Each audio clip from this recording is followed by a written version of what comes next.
আজকের রেসিপি পাকা আমের বড়া।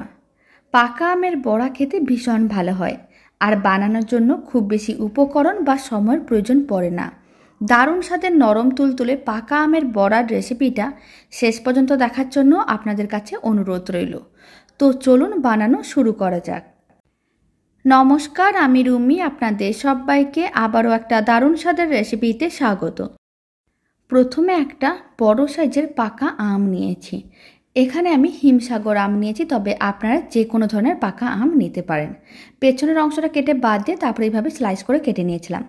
তারপরে খোসা ও আঁটিটা বাদ দিয়ে পুরো আমটাই এইভাবে একটা চামচের সাহায্যে তুলে মিক্সির জারের মধ্যে নিয়ে নিলাম। তারপর খুব ভালো করে পেস্ট করে নিতে হবে। আমটা খুব ভালো করে পেস্ট করে নিয়েছিলাম। আমের পাল্পটা একেবারেই রেডি। এবার একটা বড় সাইজের মিক্সিং বোলের মধ্যে পুরো আমের পাল্পটা নিয়ে নিতে হবে।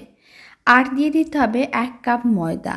এখানে আমি একটা আমের জন্য 1 কাপ ময়দা নিয়েছি, আর নিয়েছি হাফ কাপ সুজি। আর ময়দা এখানে 200 গ্রাম ছিল, সুজি এখানে আছে 100 গ্রাম। এবার আমি দিয়ে দিচ্ছি মেজারিং কাপের 1 কাপ চিনি, মানে 200 গ্রাম চিনি দিয়ে দিলাম। আর দিয়ে দিচ্ছি অল্প একটু লবণ। যে কোনো মিষ্টি জাতীয় রান্নায় অল্প একটু লবণ দিলে খেতে অনেক বেশি ভালো লাগে। আর অল্প একটু দিয়ে দিলাম এলাচ গুঁড়ো। তারপরে দিয়ে দিচ্ছি 1 কাপ দুধ, 200 ml মতন দুধ দিয়ে দিলাম। তারপর খুব ভালো করে সমস্ত কিছু একসঙ্গে মিশিয়ে নিতে হবে। মিশ্রণটা একটু ঘন করেই বানাতে হবে, তাহলে বড়াগুলো খুব সুন্দরভাবে রেডি হবে। প্রায় 4 থেকে 5 মিনিট এইভাবে সমস্ত কিছু একসঙ্গে মিশিয়ে নিয়েছিলাম। আপনারা দেখুন মিশ্রণটা রেডি হয়ে গেছে। এবার ঢাকনা বন্ধ করে 6 থেকে 7 মিনিট রেখে দিতে হবে। প্রায় 7 মিনিট পরে দেখাচ্ছি, চিনিগুলো মেল্ট হয়ে গেছে আর সুজিগুলো বেশ নরম হয়ে গেছে। এখন মিশ্রণটাকে আর একবার ভালো করে মিশিয়ে নিতে হবে। তারপরে বড়াগুলো ভেজে নিতে হবে।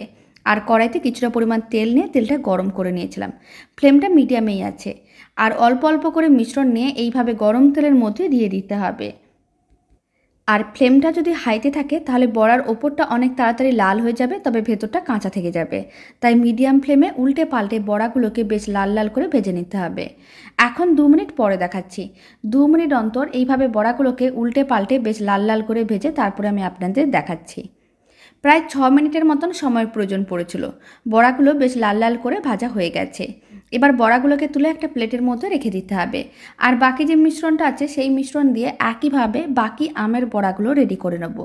এইভাবে একবার আমের বড়ার রেসিপিটা বাড়িতে বানিয়ে দেখতে পারেন। বানানো যেমন সহজ, খেতেও বেশ ভালো হয়। আর এই আমের বড়ার রেসিপিটা ভালো লেগে থাকলে আপনারা যদি ফেসবুক থেকে রেসিপিটা দেখছেন, পেজটিকে ফলো করে নেওয়ার অনুরোধ রইল।